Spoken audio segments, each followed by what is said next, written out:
All right, there we are. Whoa, whoa. We are live. Hey guys, welcome to my very first live interview. My name is Chancy with ChancyFit, and today I have a shirt on. Yes, I do have a shirt. Sitting alongside of me is a longtime client of mine and close friend who happened to live across the parking lot. His name is Bob. And Bob, welcome. Oh, thank you, Jansen. It's just fun to be here. Good.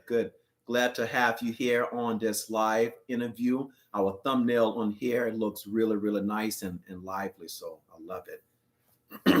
Okay, so today we're just gonna jump right into it, okay? I wanted to interview Bob and just talk to him about what motivates him to exercise every single day. And the reason I find it very intriguing is Bob is almost 100 years old now. I'm working on it. He's I'm definitely working on it. No, Bob is 75 years young, right? Well, I'm going to be 75 in December. I'm not quite there yet. But like I said, I'm working on it. I'm always pushing the envelope. So today we're going to be talking about the importance of exercising at any age, especially as we get older. See, Bob's arms are much bigger than mine, and he's Oh yeah. Look at that. Check this out. That's almost 75 years old. See? Yeah, Chancey taught me this part where you take this hand, you put it behind there, and you can get a little better look out of it. Oh, you can go. Oh yeah. Like that. So anyway, I wanted to do it that way. All of you get to see me live, and get to know me and what I do and so forth. So let me just tell you a little bit about myself. I am 48 years old. Okay, I'm right behind Bob. Yeah, he's wrinkle free basically. So 48 years old. I have a black belt in Brazilian Jiu-Jitsu. Yeah. And I am a retired natural bodybuilder. So if I've experienced a lot of different things growing up. I was born in Chicago. At the age of 5, my father was blessed and very fortunate to have a job in Liberia, West Africa. And we ended up moving to Liberia, West Africa, and I lived there for 10 years. Basically grew up in Africa, though I was born here in Chicago. So that's a little bit about me. And when I moved back, I lived in Texas, subsequently moving to Minnesota.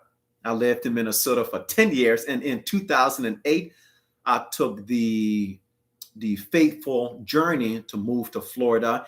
And it was one of the greatest decisions that I've ever made was to move to the Sunshine State. Okay. I love it here in Florida. I have a lot of good people. I've met a lot of good people, including Bob. And it's cool. It's a cool place to live. Plus, it does not snow. And for all of you up north, I'm sorry, but I have to tell you, it doesn't snow here in Florida, although the way things are going, it might snow. So that's a little bit about me. So Bob, tell us and tell our audience that are watching a little bit about yourself. Oh, Chancey's 48. I was 48 for a whole year one time. I thought it was pretty cool, actually.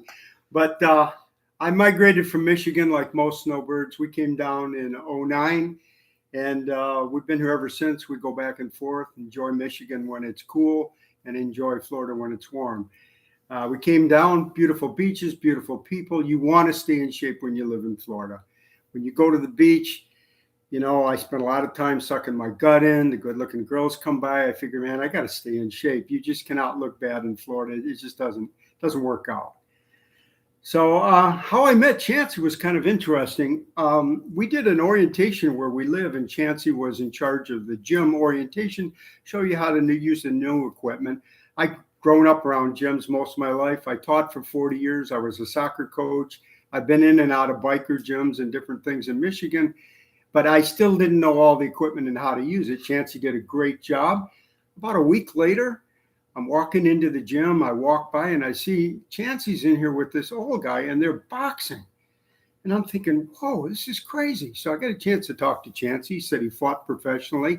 I've always wanted to learn how to box.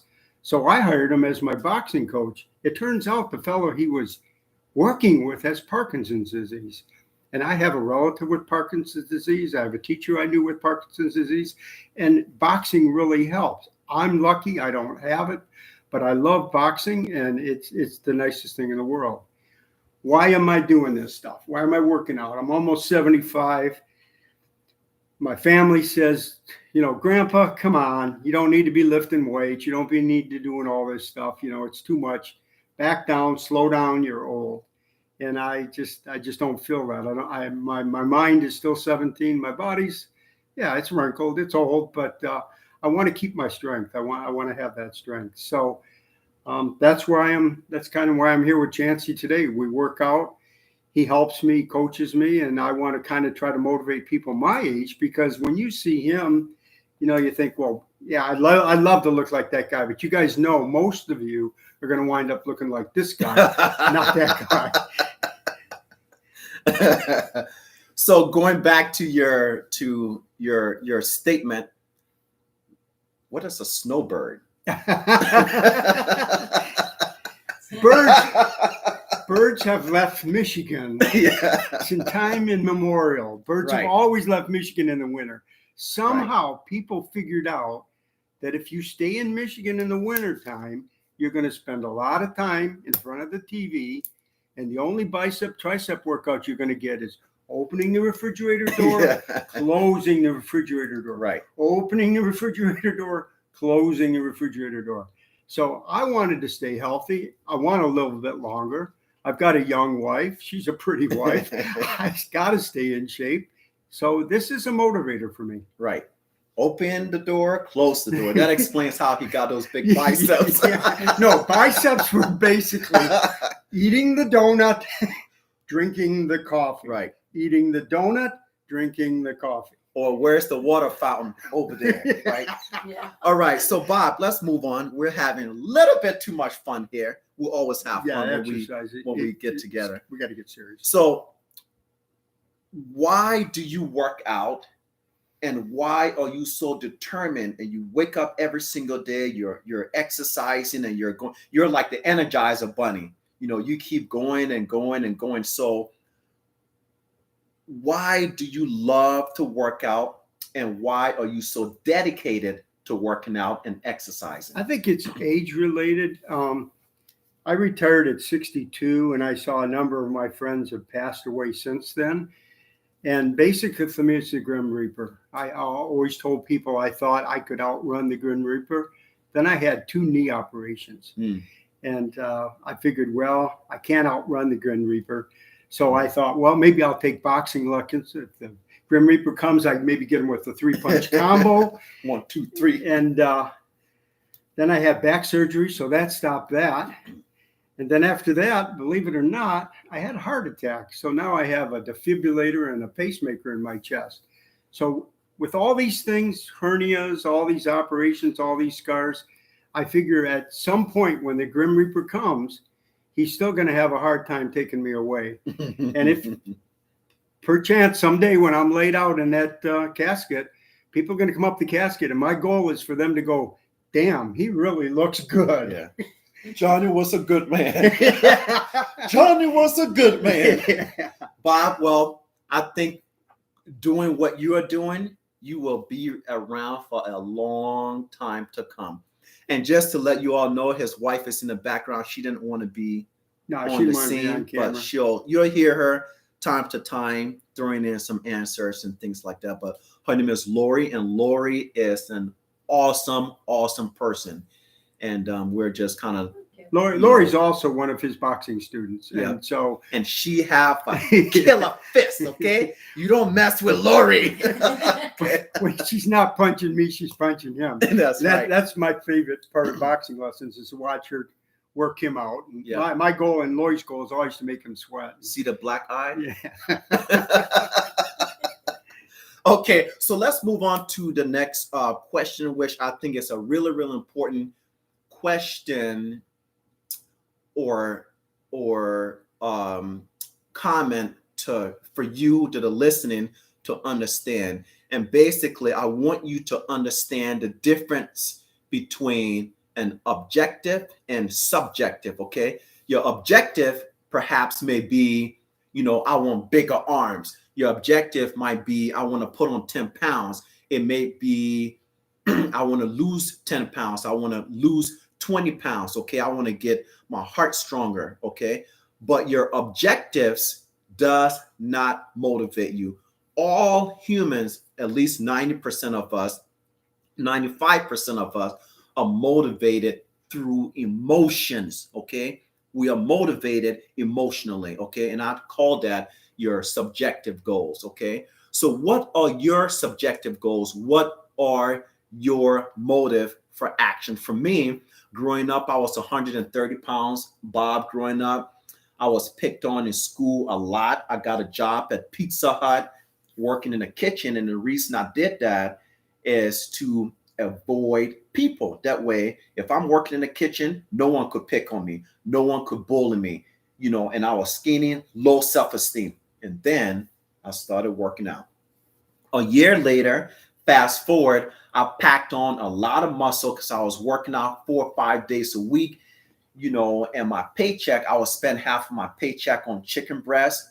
When I would let the chicken breast go on sale, that way I buy a whole bunch of the chicken breast, go home, freeze them up, boil them, throw a little bit of salt and pepper, and I would just sit there all day, every 2 hours, pounding chicken breast. And today, it's here, and now it motivates me. So for me, I have a deeper motivation.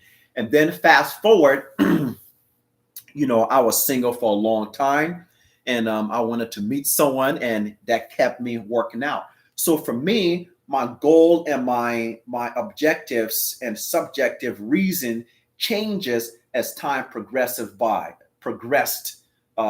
So it changed, and it kept me going, and it's been well over 20 years, and I never stopped exercising. I love that feeling. So my question to you, Bob, is what motivates you? What's your reason for action? What is your subjective goal? If you can just share that with our audience. I think what basically happened is I taught for 40 years.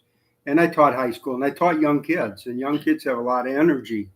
And I was able to have the energy because having them around me. Coaching definitely helped me, kept me on my feet, kept me in shape, kept me sharp. And probably the number one thing is I have a younger wife, and she keeps me active. She's not going to let me sit on the couch and watch football all day, even though I'd like to do that some days. I don't do it.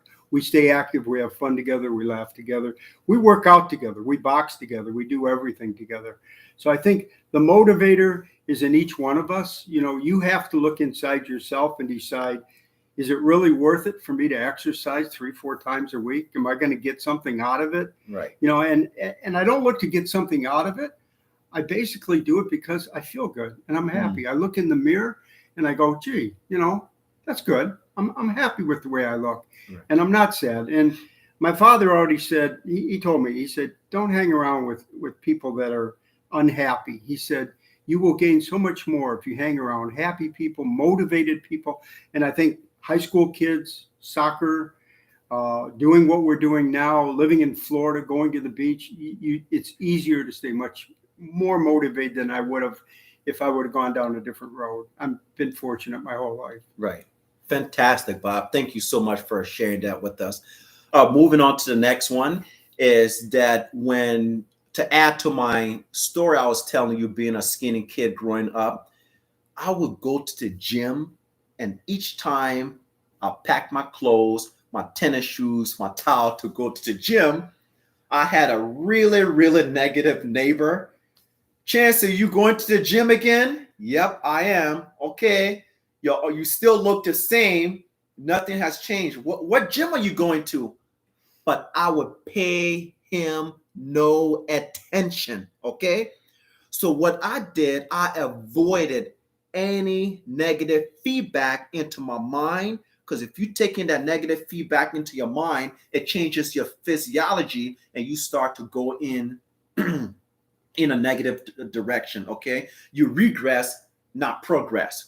Okay. So my question to you, Bob, is how do you avoid negative people when you are embarking on something like exercising year in, year out? What do you do to avoid negative people? What would your advice be to our audience to avoid negative people? It's hard when you're 75. My family loves me, but they say, Grandpa, you're too old. Why are you lifting that weight? You're lifting way too much weight. You shouldn't be doing that. And basically, I'm telling them, I don't want to spend the rest of my life looking for my walker, trying to get my granddaughter to open the pickle jar for me because I can't open it. I want to be able to open a pickle jar myself. And so even though they think I'm older, I'm always motivated by the idea that I can always do better and I can always be stronger and I can add muscle mass. And for a while there, I didn't think I could. 75 years old, it's kind of like, yeah, really, you're going to add muscle mass? I haven't lost muscle mass. I don't know if I've added it, but I haven't lost it. And it's a fight. I'm not kidding you. When you're my age, you work out twice as hard to get half the gain, but you still get the gain. And if you got a mirror and you look at it and you're feeling happy with yourself, that's all you can ask for, basically. Precisely so. And that's what Bob referred to as the smoky mirror. Okay, but we're going to get a little bit into that here in a second. So that concludes the part one. Let's jump right into part two. Part two is really, really awesome. We're going to find out from Bob right now what is a typical day like for Bob exercising from morning till night. Mine is different. I'm sure yours is different, but let's find out from Bob. Bob, what take us through a typical exercise day in your life? So from you wake up at 4 a.m. or 3? No. Believe it or not, because I'm old and I don't even know why, I still wake up 6 o'clock every morning. I wake up at 6, go in the bathroom, weigh myself, put on a cup of coffee, and then, spend a few minutes checking my phone. Everybody's got to check their phone in the morning. You never know what happened overnight. And then I go into the garage. My gym is in the garage because of COVID. I don't go to the gym that they have provided here for us. So Lori and I have set up a gym, and we'll give you a tour of it next time, show you everything we did in that gym. But I go out in the gym. I generally work out for an hour and a half to 2 hours. I know that's way too much. You don't need that much, but I enjoy it. Right. I put on some crazy music. I've got I've probably got 3,000 songs that I listen to. No, it's a cross section. Okay. It can be just about anything. It can be Prince. It can be Zeppelin. It can be Pink Prince, Floyd. Man. Depends on what kind of mood I'm in. Prince is good. So there's different kinds of music to motivate me. And between lifts, believe it or not, I dance. Yeah. I've been watching salsa videos now on YouTube. And I'll be doing some salsa seen stuff. Bob dance, and let me tell you, that boy got some moves, man. So I've been working on my dancing moves between lifts just to keep my heart rate up. And usually 3 times a week. Chancey says you should take at least 1 day off a week. Most people advise if you work out, every day, take at least Sunday off, which makes a lot of sense. Mm-hmm. Generally, if I'm not lifting on the off days, we either walk, swim, we do something. My wife just got a Peloton, so we'll be doing that. But usually when we walk, we do about 3 miles. So legs are probably the one thing that we've been talking a lot about. Legs. Most guys, I don't know about you, but for me, I hate working legs. I'd rather walk and swim. Legs are a pain in the butt, really. Yeah. So that's generally my day, an hour and a half, take a shower, and then get on to having some fun. Go on a boat, go to the beach, go fishing, whatever. And as you can see, Bob keeps himself extremely active. And that's one of the fine benefits of exercising at any age. I don't care if you're not 2-year-old. If you're a 20-year-old or 80 or plus years old, exercising, it energizes your body and your mind. So Bob stays active from the time he wakes up till the time he goes to bed. You heard it from him. He wakes up, he goes to the gym, he reads the paper. He's a tech guy, okay? He checks his whatever it is. He checks his messages. He lifts, go for a walk, goes on a boat, do all of that stuff. Why? Because he exercised. So my advice to all of you, at least all of my audience, you have to exercise. Exercising is a metaphor for life, okay? So, all right. So there's another thing too that I haven't talked about a lot. My mother had dementia, and my father was in the gym all the time. Right. He passed away because of cancer. He was in great health, but my mom had dementia. Oh, wow. And one of the reasons I try to stay super active is I feel like if I do this, maybe my mind will function a little bit longer than if I don't do this. So, already like anybody my age, I can't find my car keys. Up north, I can't find my gloves, but everybody knows what that's all about. But I think I'm motivated some too by just keeping my mind sharp. Right. And I feel like exercising, you're keeping the blood to the brain. You're stimulated. You're thinking about new exercises. You're always researching to see what will make you a better person. Yeah. And I think you will stay sharp for a long time to come. You don't show any sign of slowing down at all. Like, I'm serious, Bob. He's not here after 5 o'clock. Yeah, Lori is. Okay, so let's talk about routines, okay? The importance of routine and the benefits of having a routine, okay? I call it a ritual before I go to bed. If I know I'm going to exercise the next day, what I would do, I will put my tennis shoes right next to my bed. That way, when I get up first thing in the morning, I'm slipping right into my tennis shoes. That way, I don't talk myself out of it. So I have a certain routine that I follow every single day to keep me on course to exercise and stay fit and stay strong, okay? So why is it important, Bob, to have a routine? Now, I know you have a routine. I mean, look at your arms. Look at you. You're very fit. You're energetic. You're sharp. Your mind, your body, everything is working all at once. So why is it important to have a routine to exercise or to work out? I think with anything in life, if you have a routine, it's a whole lot easier. If you just kind of hop in and out of stuff, it becomes more difficult. So I know when I go in my gym, last thing I do is put everything away, put everything up. I saw a Navy SEAL talk about making your bed every day and how important that was. And it seems like such a simple thing. But having a routine, in fact, we do make our bed every day at our house. Having a routine makes life simpler, not more complicated. And if you feel like your life's complicated, one of the things you can do to simplify some of the complications in your life, have a routine. I get my gym ready. It's all ready to go the next time I go in there. All the equipment's exactly where I had it before. I have a special location. That's my gym. I go there all the time. I don't just exercise in the living room and outside and out back. I have a place where I exercise. I have everything set up there. Water. I mean, I hate water. I really absolutely hate water, but Lori makes me take water out there. So I have a bottle of water I take with me each time. And I have my radio. And if it wasn't for my radio, exercising would be so much harder. Right. Wow. Fantastic. So, and then what do you use to exercise? I know for me, lately I've been using a lot of the exercise band because as I'm getting older, my joints can't take it anymore. So I use a lot of resistance band. I do a lot of stuff with body. What do you use to exercise, Bob? Well, years ago, when I was in my 30s, 35 to 40, I was probably the best shape of my life because I had two brother-in-laws that lifted, and we lifted religiously. And we hung out in biker bars, and guys were doing steroids, and it was just a crazy time back in those days lifting.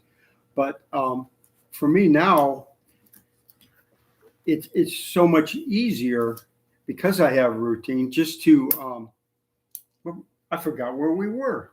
See what I said about the brain? The brain starts dumbbells. to slip. Whoa, What do you Okay, use to work out? Sorry, but yeah, dumbbells. That should be one I remember. I was called that a number of times when I was a kid.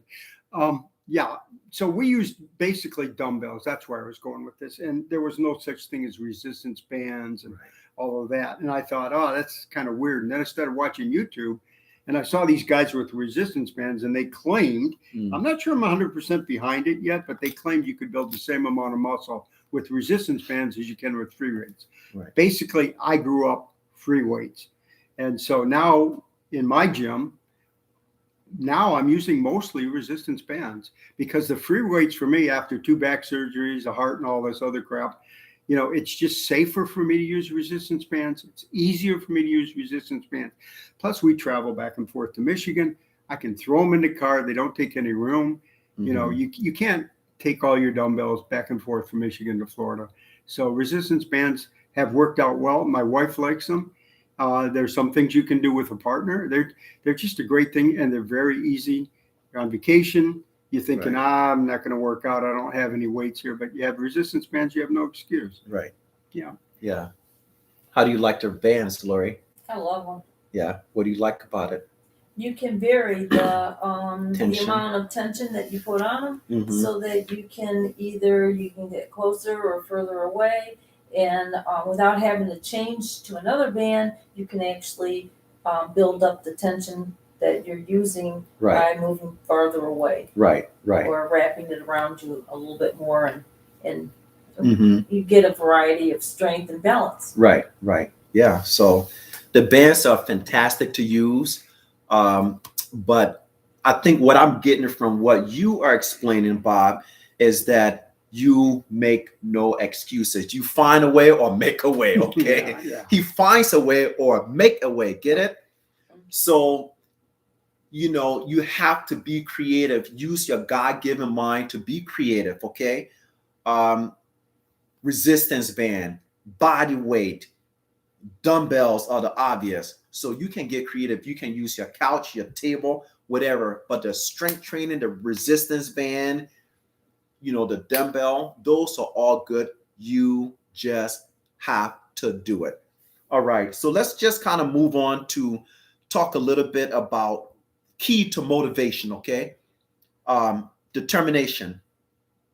You have to have that determination to keep going, okay? When you get up in the morning and decide you're going to work out, you know, you're down there, you're doing push-ups or squats or resistance band and stuff start, you know, feeling really, really like, oh my God, my muscles are burning. You have to dig into your subjective reason and think, oh, I got a vacation coming. Out of a sudden, you get this flood rush and you can do 2 or 3 more. So I think that having that determination spirit is really good. It's a good technique to incorporate into your exercising, right? To have that determination. Can you add to that? Yeah, you're going to have bad days. You're going to have good days. There's some days you feel like you can lift a lot. There's other days you don't feel like you can lift much at all. The days you don't feel like you can do much, do the best you can. But the days that you feel strong, and you will have those days. What I would like to do, what I find works for me, is on those days, I'll try to get in an extra couple reps. I'll try to get in an extra couple of sets. I remember working out with my brother-in-laws. It was like I couldn't push anymore. And they'd go, give me 3 more. And you go, you got to be kidding me.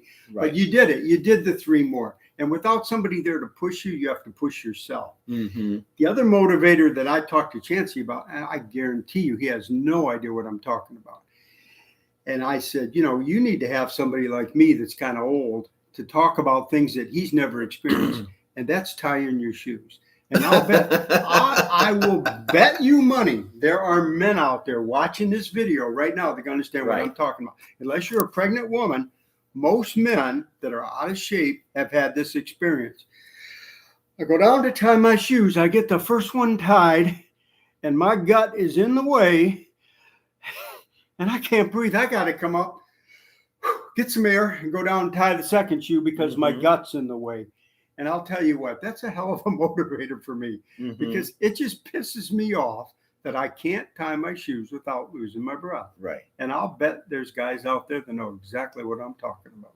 Well, you don't have to do that Chancey? anymore. He's never experienced it.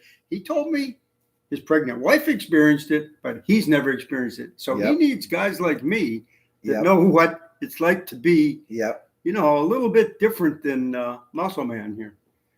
That's right. Yeah, right. So you have to have that determination. Lori, can you add anything as far as determination and, you know, just having that in the back of or in the front of your mind when you're exercising, the importance of determination? Yeah, I want to feel good.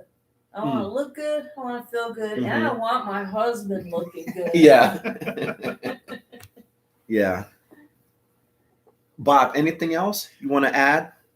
No, I what I'd like to do in the future is take you through a tour of my gym.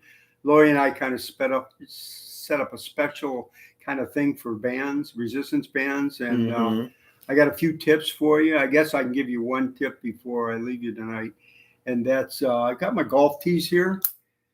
If you've ever seen me play golf, you know this is the best use for them right here, rather than put them in the grass and put the little ball on top of them. Right. But basically, when I'm working out, there's a lot of times that I will do a set, and then I'll go dance around or listen to the radio, and I forgot, did I do 2 sets or 3 sets?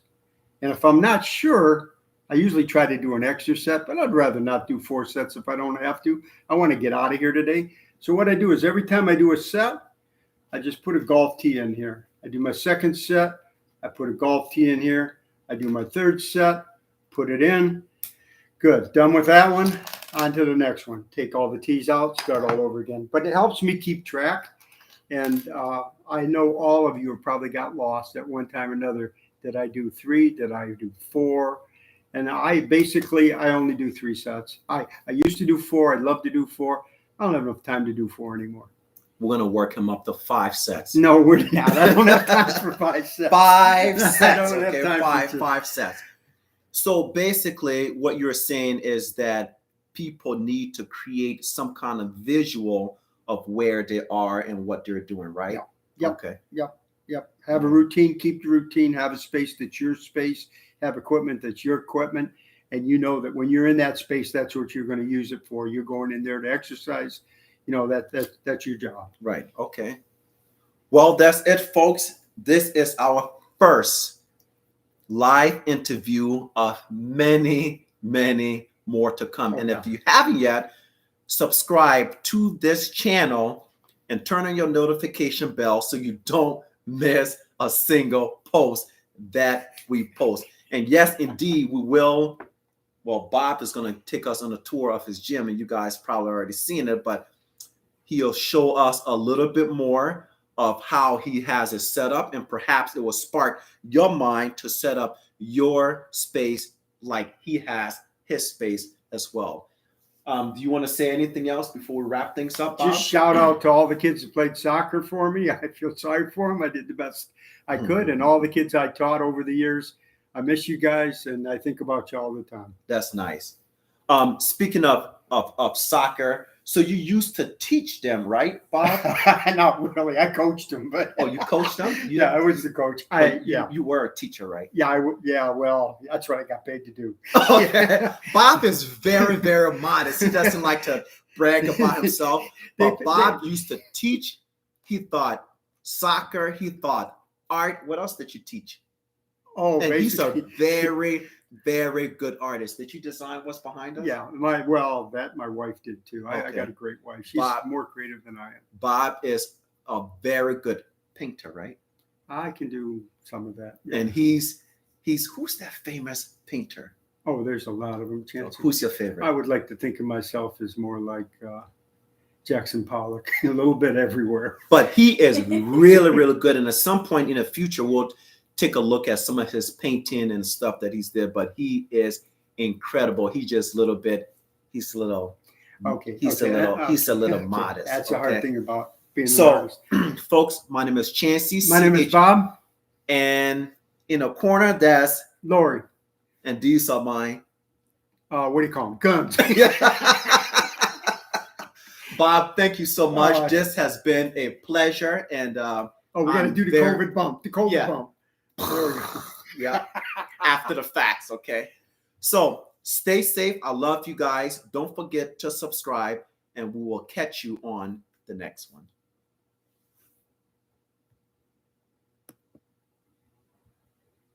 And how long did that go?